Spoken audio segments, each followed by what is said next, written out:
Girl, ang haba ng buhok mo. Yung heartthrob ng campus, niyaya ka sa isang date. Honestly, crush ko siya and nagulat talaga ako nung niyaya niya ako kanina. So, pumapayag ka na ba this Saturday? Yes, magpasalamat ka sa akin at ako ang nag-push sa kanya para i-date ka kasi torpe yung tropa kong yon. Just wait for him to confess and happy ending na kayo. Mela? Oh, how's your date with Fred? Nag-enjoy ba kayo? Hindi niya ako sinipot. Hinintay ko siya ng 5 oras pero hindi siya dumating. What? Why? I don't know. Baka hindi niya talaga ako gusto, Mela. Baka naman ba yung suot mo? I really hate your style. Sinasabi mo ba nakita niya ako noong Saturday pero dahil sa suot ko hindi siya tumuloy? Kung ako rin naman nasa posisyon niya, hindi kita lalapitan at papatulan. Siyempre mahihiya akong kasama ka kasi ang batoy mo. Bakit? You really think na magkakagusto talaga sa'yo si Fred? Girl, wake up. Wala ka sa Wattpad. Why are you doing this to me? Nakakairita ka. Nakikita pa lang kita, nasusuka na ako sa'yo. Magkaibigan tayo, Mela. Huh? Hindi tayo magka-level tanga. Good job, Fred. Napahiya mo ng bongga si Vina. Huh? You ditched her last Saturday, diba? Sobrang ilusyonada niya kasi. She needs to know her place. Wala nangyaring ganun. Ha? Natuloy kami ng Saturday. Sobrang nag-enjoy ako kasama siya. Sobrang komportable ako kasama siya.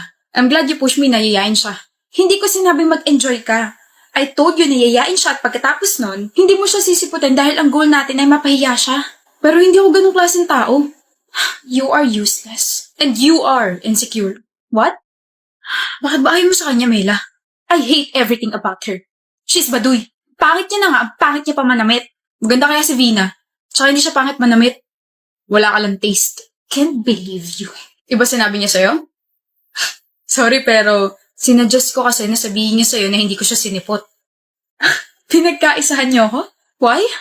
Parang malaman niya na may pekes paligid niya. Nga pala, hindi tayo magtropa, Mela. Wala kasi akong kaibigan na may ugaling nakakakilabot.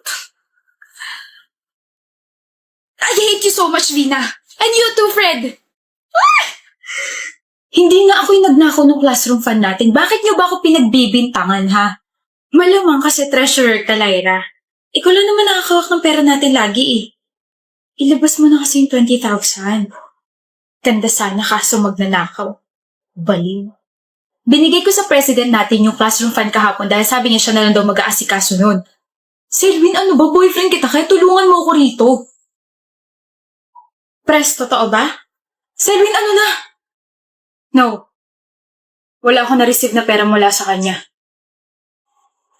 Binulsa niyo yung pera para may pang-down siya sa bago niya cellphone. She even blackmailed me. Nahihiwalay niya ako pag sinabi ito sa inyo. Pero bilang presidente ninyo, hindi talaga kaya ng konsensya ko itago ito sa inyo.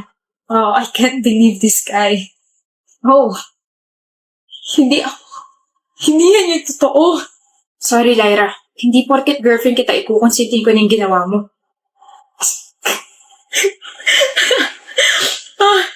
Sabi ko na sasabihin mo yan eh. I came prepared, baby. I recorded our conversation yesterday just in case na hanapin nila sa akin yung pera. You recorded our conversation yesterday? Sorry, Selwyn. Hindi naman porket boyfriend kita, ikukonsintin ko na yung ginawa mo. What the hell, Selwyn? Gwapo sana kaso sinungaling tsaka nang bubulsa ng pera. Walang kwenta yung ebidensya niya.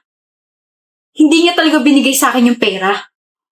Hoy, Lyra, huwag ka nga magsinungaling.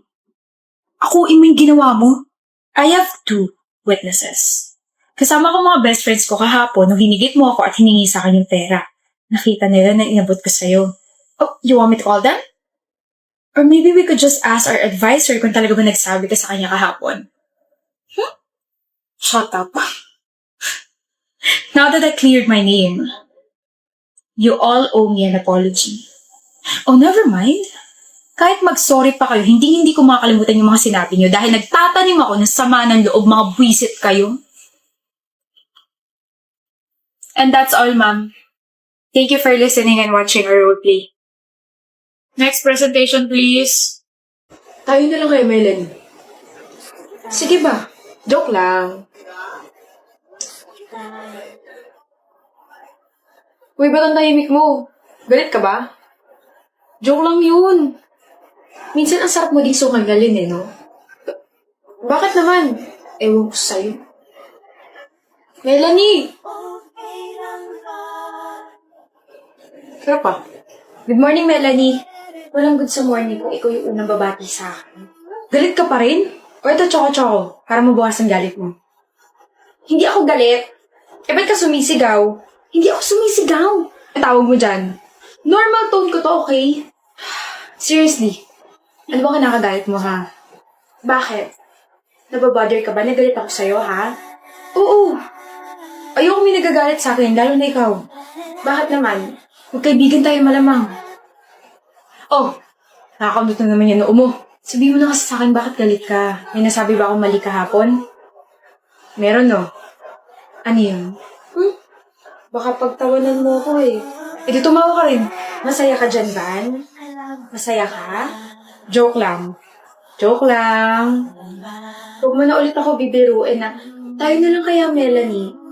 Kung wala kang balak panagutan yung feelings ko. Ang dating kasi sa akin nun, paasa ka. Sorry. Sorry? Sorry kasi you're rejecting me?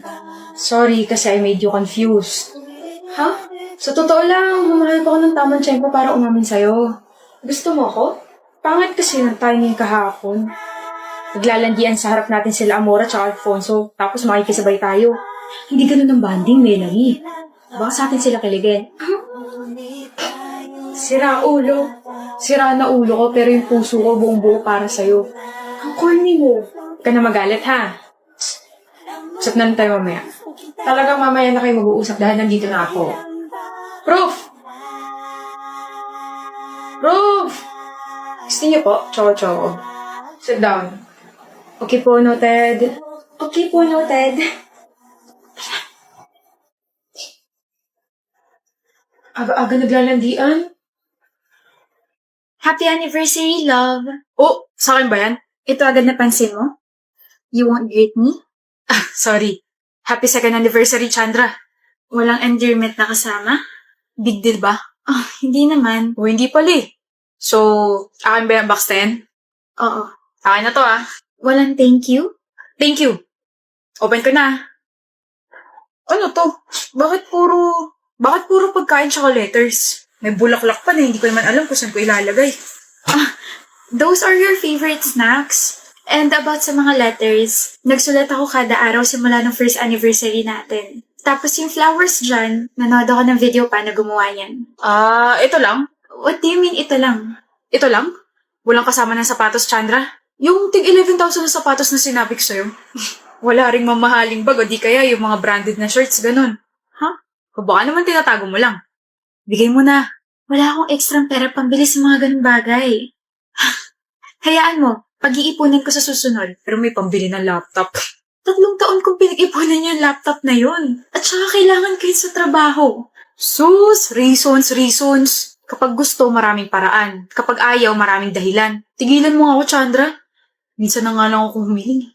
Ayaw mo pa ibigay. Buti pa yung ex ko si Ashley, binigyan akong sapatos. Sinampal mo ko? Oo. Gusto mo isa pa? Kapal lang mukha mo ah. Eh di balikan mo yung Ashley na yun. Punong-puno na ako sa'yong hayop ka. Gusto pa kapalan din mo pala ng mukha. Walang makakatalo sa'yo. Sapatos? Branded shirts? Eh kung ipakain ko kaya sa'yo itong tsinelas ko ngayon, ha?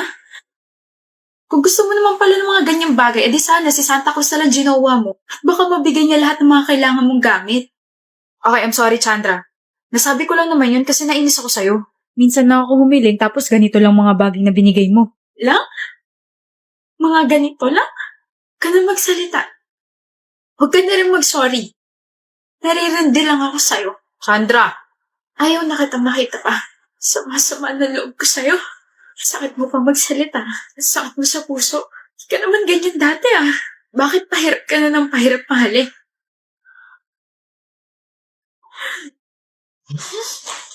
Buisit na box. Zani, pasado ka! Pasado ako? Pasado sa next life. Pagsak ako, I have to retake the exam? Ini-eme ka lang yun ni Olivia, pasado ka, Zani. Panira ka, Ali. You know naman, nag-gullible ang ating friends, so stop making fun of her. Visit ka talaga. Dahil dyan, ilibre mo ako. Bakit kita ililibre? Binubuli mo ako. Isusumbong kita kay Frank. Hindi tatalab sa akin yan. Kaka-Frank mo, baka ikaw pa yung i-Frank ko. Frank mo, mukha mo, Olivia. Gusto ko si Frank. It's a Frank! I hate you. Kaya wag kang ano dyan at ilibre mo kami. Mommy, I'll be home late. I'll be with my friends later. Tapos tomorrow po, I'll be with Frank. Do you have allowance pa? I can give you more. Hindi na po, Mommy. I have ipon pa. Hindi na namin nakikita si Frank. Pakisabi sa kanya, nagtatampo na kami ng dad mo. Dumalo ka mo siya rito. Ihahatid siya kasusundin niya naman po ako tomorrow. Kaya makikita niyo na po ulit siya. Tuloy alam kung siya po ba talaga yung anak niya or ako. Frank is a very responsible man and I love talking to him about business. So sinasabi niyo po hindi ako responsable? Shh, sige na, gumala ka na.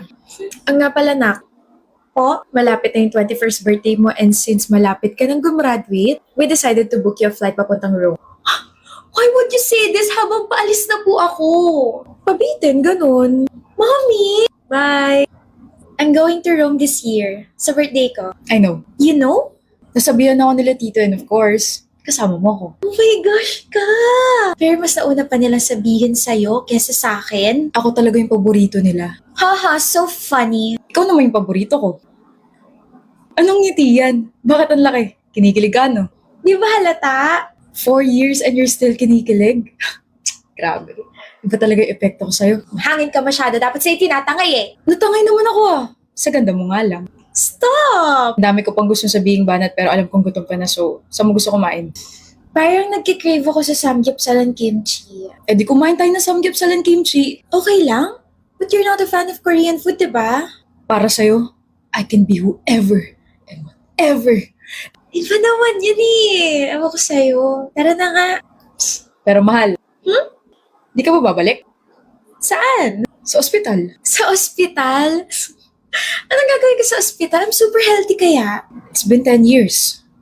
And your time is up, Sunny.